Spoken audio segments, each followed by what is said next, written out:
Hey everyone, and welcome as we continue our study through the New Testament, looking at the 250 events in the life of Jesus. We're studying this in chronological order through the four Gospels, and today we're looking at Jesus healing or heals many people, and I'm actually going to cover more, I think, on the Mark side of this one. Matthew just kind of goes over and talks about all those who were healed, and Mark goes to a specific example of those who were healed and points out a deaf man that he had failed. And so Jesus goes to this area, and it was a deaf man with a speech impediment. Just anyone who's deaf and mute or deaf, like they have trouble speaking a lot of times. Well, you've probably experienced someone like that. And so Jesus this time leads him away from the crowd so they could be alone. They actually, he didn't do heal in front of everyone. And he puts his finger in the man's ears. And so this is in there. He takes a personal touch. We're going to look at that in a minute. And then he spits on his own finger, and then he touches the man's tongue. So he's touching the two areas where he has the ear where he can't hear, and he has a speech impediment, which is the tongue, and he heals both of those. Now we'll look at this. I don't know why he spit on his finger, but I think it's a good lesson that we can use here. And he said to him, he said, "Be opened," right? Which was for the ears to be open, and the man could hear perfectly, and his tongue was freed, so that he could speak plainly. And again, Jesus told the crowd not to tell anyone. He's done this over and over. But the more he told them not to, the more they spread the news.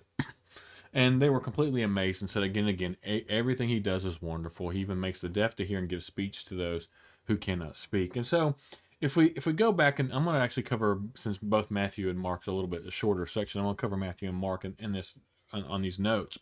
In Matthew 15, right, looking at this, Jesus healed all those who were brought to him, right? And this had to be time consuming, right? You can't imagine. I mean, you think of our medical system today, right, and how advanced we are, and the number of sick people we have, people with ailments. Imagine what it would have been like back then. And so he had all these people, and he was still. And I want you to think about the one thing that he is still able to do. He's still able to heal those who are suffering physically, emotionally, spiritually, right? And we can be the ones that bring the suffering people to him, just like these people did back then. We can bring those people to him.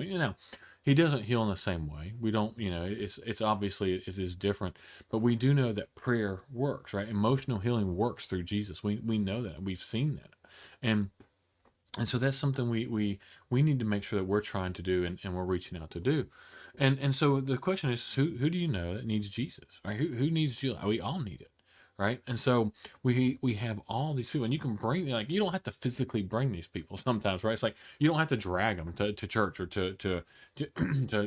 you can pray from a distance, right? You can bring these people to Jesus through prayer, and then to talking to them, explaining to them the reasons for the hope, and then let Christ do the healing, right? And that's the one thing we've got to remember. Sometimes I think we have to do it all, and really all we have the easy part. Maybe not so easy sometimes, but it may be the easier part, right? Of we can pray for people. We can talk to people about Jesus. Jesus does all the work, right? The Holy Spirit does the work, but we can still bring these people. And so we just need to make sure that we see it as just as important as these people did, to try to bring people to Jesus and have them healed in the same way, right? Whether it's physically, you know, spiritually, all emotionally, all those type of things that people might be struggling with, we can help them with that. And then we get into Mark, and I'm really going to cover mostly just Mark 7:34. I mean, we see the deaf man and the mute. I'm gonna say mute. He had a speech impediment. Comes to Jesus, right? And Jesus does this interesting thing, different than he has with some others. And we're going to see later that he heals someone's blindness with a similar type of, using a spit and stuff like that. And so, but when Jesus said to be opened, right, he used a language that the deaf man would understand. And so he understood that he was saying be opened in the sense that for his ears to open, and they opened. What's wonderful about this and what we see is this: Jesus could have just touched him and he'd been healed, but Jesus took a personal interest in his healing, right? The healing message, right, was personal and unique. Both of it, right? The way he did it and the message were both unique, in that he touched the ear which was closed, and he touched his tongue, which was he had a speech impediment. And so, I mean, just think about it. Whoever would have thought spit would be a conduit of a miracle? And we're going to see it again. Because really, in that day, that would have not been a clean thing, right? And even today, right? I wouldn't want to know how I feel about someone spitting on their finger, put it in my mouth. But Jesus chooses to do this. And so I think this is a great example of, in a lot of senses in the church, when we sometimes think that there's only one way to witness in the church, right? And a lot of times that's just sermons, right? Or through particular people. I know growing up in the church a lot, people would bring people to church so they could listen to dad preach, right? Or they would come to dad and say, hey, you need to go talk to this person, right? And so it's like they had this mindset that there was only one way or one person who could spread Jesus, and that was maybe the preacher or maybe some elders, right? And that's not how that is. We need to be open, right, to different ways of spreading the message, right? Not just a worship service on Sunday morning, not just having the preacher do that for you, right? We need lots of different methods to meet diverse needs. There's a lot of needs out there, right? And all those needs can't be met through a message on Sunday morning, right? And so we need to be out there spreading the message and helping people where they are. Now, there may be some needs we cannot address, but we can, if we're all doing it, we all know someone who can say, hey, I know this so and so. They've been through this. You can talk to them about that. Or, you know, have different types of opportunities, not just a Sunday morning type thing, or just not things at the building all the time, right? But have unique opportunities for to way to reach people. There's different needs in different communities, right? We see different needs, but there's all these kinds of needs out there, and the church can meet and address those needs. And it doesn't have to be a worship service type of thing. It could just be, I mean, you could have, for example, I know that there's a lot of people who go to, my mind just went blank on it, but it's for alcoholics. It's different than AA, and it's people who struggle with different addictions and stuff like that. And a lot of churches host those type of things for people. I mean, you could host things on mental health. I'll tell you one thing: mental health is something the church in a lot of ways has gotten wrong.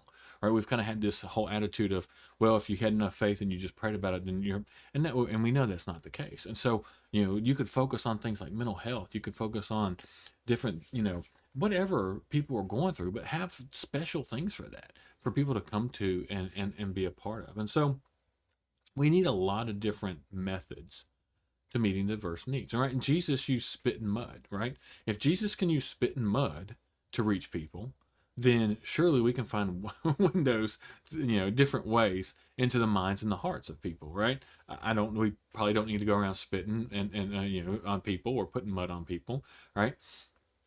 But I mean, he's thinking outside. He's using unique ways to do things, and we can do the same thing. We don't have to do the same exact thing. We don't have to say, we kind of talked about this yesterday about getting stuck in traditions, right? We get stuck in these traditions of, well, we've always done it this way. We've done this since the 1950s or 1960s or whatever. This is the way we've reached people, so we're going to continue to do it. Well, we don't live in the 1950s and 1960s anymore. We live in a completely different society. Back then you were in a what would be considered a Christian society. We are now a post-Christian society, and so we have to look at and come up with different things. And so what I love about this is Jesus continued. You see how much he cared about people because he was always healing them, right? And this took a while, and it was draining, but he did it anyways. And he would go off and rest. We see that. But I just love seeing the compassion and the uniqueness that Jesus took in healing someone, right? He could have just been like, you're good, you're good, you're good. But he took time to show them compassion and show them that they were unique and they got a unique healing experience. And I think this is how us as the church, we need to make sure that we see each individual as an actual individual, not a number, not someone who's going to give some money to the church, or not another notch we can put in our belt. Oh, we got this person baptized. Let me run and get to the next one, right? We see that they are unique people and that they're cared for and they're loved. And we have a unique way of healing them and coming to them. It makes them feel special. And that's what Jesus did. Jesus made these people feel special. As always, I appreciate you for watching these videos. If you haven't subscribed to the channel, please go ahead and do so. We're going to continue to, like I say, every time we're going to continue to put these out, put out different content. looking at some different studies that we're possibly going to do as well. And as always, I just appreciate you for watching.